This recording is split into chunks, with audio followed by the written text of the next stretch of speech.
7. I have no notion if you in fact have seen or heard about it. It's a resolution directing the appropriate Senate committee to conduct an inquiry at the earliest possible opportunity into the alleged money delivery scheme involving 18 former military personnel employed by Congressman Saldico and the reported cooperation of certain government officials with the International Criminal Court. And we were all dismayed by the revelations yesterday, and as a result, I am hopeful that this will be the beginning of a very serious and comprehensive investigation which will result in charges and punishment if there are guilty parties. At nananawagan rin ako sa ating magigiting na kasapi ng Philippine Marines na kung may paratang, ilatag ninyo ng malinaw. Kung may ebidensya, ilabas ninyo ng buong tapang. Kumbaga sa maleta, mananatiling sikreto ang laman niyan kung hindi ilalatag sa lamesa at bubuksan. Dito natin buksan sa Senado at suriin ang maleta ng katotohanan. Hindi maaring trial by publicity ang mangyari. Hindi maaring ang institusyon ng Senado at pati na rin ang Kongreso at ang dangal ng bawat halal ng bayan, Senado man o Kongresista, ay mayurakan ng walang kalaban-laban. Batid ko na nagpahayag kayo na nais ninyong tayuan ang mga pahayag ninyo under oath. Yan din ang aking inaasahan at susubaybayan. Tama ang hakbang na yan upang maging opisyal ang lahat. Pinoprotektahan ko ang Senado hindi dahil sa mga personalidad, hindi dahil kaibigan ko sila, kundi dahil ito ang tinig at tanggulan ng ating bansa. Kaya kung ang mismong tanggulan ang inaakusahan, marapat din na dito magharap-harapan na. Sa ilalim ng panunumpa, sa ilalim ng batas, sa harap ng taong bayan. Huwag tayong masiyahan sa likod lamang ng isang press conference. Kung kayo'y tunay na naglilingkod sa katotohanan, magharapan tayo dito sa Senado. Ang Senado ay hindi tatakbo o tatalikod, lalo na kung may nadawit na hindi dapat. Sa aking mga kasama na senador, ito rin ang pagkakataon para linisin ang inyong pangalan at itindig ang dangal ng institusyon. Maraming salamat po. Andito naman po yung affidavit. Siguro nakita naman ninyo yung joint affidavit na mahaba na ginawa ng ating mga Marines kahapon. Ang balita ito ang karugtong ni Sergeant Gutesa at may susunod pang 12, isang dosena pang Marines na lalabas. Meron ring sasabihin. Tungkol dito, duty rin kay Congressman Saldico dati. Meron rin umiikot na iba't ibang mga link matrix, siguro nakita na rin ninyo. At ang talagang binibigyan ng pansin nito at dinidiin ay yung mga mastermind. Sapagkat alam naman natin lahat na hanggang ngayon, ang tinutumbok pa lamang ay yung mga small fry ika nga, yung mga dilis, yung mga maliliit at maliliit na kasangkot. Malaki man ang halaga, hindi sila yung mga tunay na mastermind. Tumbukin na ang mga mastermind at katulong natin ang ating magigiting na mga Marines. Yun lang po. Maraming salamat. Pwede may attach, i-addendum natin. May mali-mali eh. Sabi, ang haba-haba rin kasi ng affidavit eh. Pati yung spelling ni Attorney Baligod, mali eh. This one. Yung sa atin, signed ba? Yung affidavit? Parang signed naman yata. Ma'am, how can we be assured na magiging objective kapag dito sa Senado inimbestigahan? Well, palagay ko, makikinig naman ang lahat kapag dumating sila rito at kahit ano pang pagkukuble ang gawin, maririnig ng tao ng direktamente. Po. Ma'am, meron na po bang nagparating sa inyo na meron din silang concerns for their lives? Especially after nga po nung nangyari kay Sergeant Gutesa. Oo, hindi natin alam kung ano nangyari kay Sergeant Gutesa, pati yung kanyang pamilya nanganganib. lahat itong mga Marines na to, matagal ko nang naririnig na nais lumabas, yun nga lang, nag-aalala sa kanilang buhay, ang trabaho at buhay din ng kanilang pamilya. Ma'am, if ever po mag-agree sila na humarap po dito sa Senado, Hindi can ba the Senate... nagvo-volunteer yung Attorney Levy kahapon? Opo. Na patawagin daw sila at handang-handa daw sila. Can the Senate offer them any protection po? I hope so.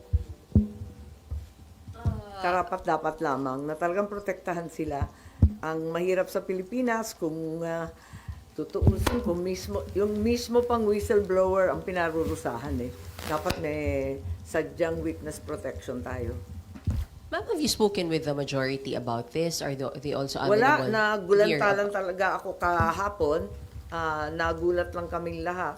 At nakikinig ako actually dun sa ICC, di ba, ikalawang araw ng pagbunyag ng confirmation of charges. Kaso, lumitaw ito, no? Pinapatay nga yung storya kaya inaasahan ko na sa pamamagitan ng resolution, marinig natin ang katotohanan. Pero, yun nga, nakikinig ako dun sa ICC. Biglang eto nga ang naging balita. Nagulat ako at may $2 million pa raw para sa ICC, sa gastos ng ICC. Nakakagulat naman yun. Kung binayaran yung mga investigator, pwede ba naman nating sabihin na bias yan o binili yung ebidensya, contaminated ba yan? Ano ba ang status niya? Ano ba ibig sabihin yan? Tapos maya't-maya, inaabutan pa ng paper bag at kung ano-ano pang pandagdag daw sa kanilang, sa kanilang tsibog, tirahan, kung saan-saan lakad nila, nakakagulat naman yung ganun. Ma'am, in other news, may napili na daw si VP Sara na VP niya. May any chances that Hindi ko alam. Hindi ko alam. Akala ko magda-Davao style sila. Wala nang VP pipiliin. Basta karambola na kayo. So, did you talk to her about it? Ay, May- wala. Ang problema lang ngayon si VP Sara at saka si former President Duterte at sila talaga ang humaharap na napakabigat na mga paratang.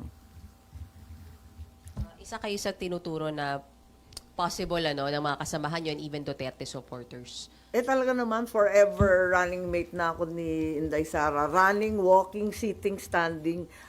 Talaga namang suportado ko siya. So, if may pag-uusap or kakausapin kayo Hindi. about it, no? As in Hindi naman categorical no, ma'am? pinag-uusapan kasi ang layo-layo pa sa totoo lang. Parang siya lang naman talaga ang nag-announce. Di ko nga alam kung talagang handang-handa dahil sa palagay ko, naglulugmok na kasi at nalulungkot siguro yung mga naniniwala sa kay VP Sara, sa mga Duterte. Sobrang bugbog na sila Siguro pambigay buhay na lang yun.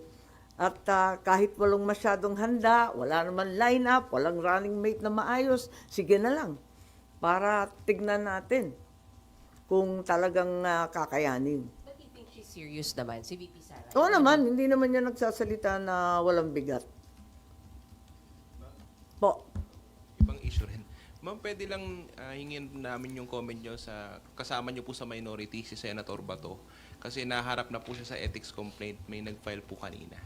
Ganon. Hindi ko pa nakikita tignan natin. Hindi ko pa nakakausap si Senator JV ang chair, di ba, ng ethics. Hindi ko alam kung anong gagawin nila. Dapat ba siya Naawa naman ako kay Senator Bato. Kapitbahay ko yun sa opisina. Meron nga nagsasabi na hindi daw kukuha ng sweldo at wala na raw yung opisina niya. No work, no pay daw ang basehan. Hindi ko maintindihan. Tama ba yun o hindi? Parang hindi naman yata. dapat na rin ba talaga siyang singilin, ma'am? Dahil sa tagal na rin po nung absences, he's not performing din po talaga. Ginusto ba niya yun? Si Senator Bato, kilala ko yun Atat na atat magtrabaho yun. Ang aga-aga pumasok. Parating nakababad sa lahat ng committee hearing. Ang hilig-hilig na magtrabaho. Wala sa katawan nun na hindi magtatrabaho. Ang problema, hindi siya nakakasigurado na bibigyan talaga siya ng proteksyon. Dahil may iba't ibang sinasabi dito. Kaya yun nga ang alma niya. Pero kung sa pagtatrabaho, hindi naman siguro pwedeng sabihin na ayaw niya magtrabaho. Napipilitan lang yung tao. So, gaano katagal, ma'am, siyang dapat pagpasensyahan ng Senado na hindi pumasok po?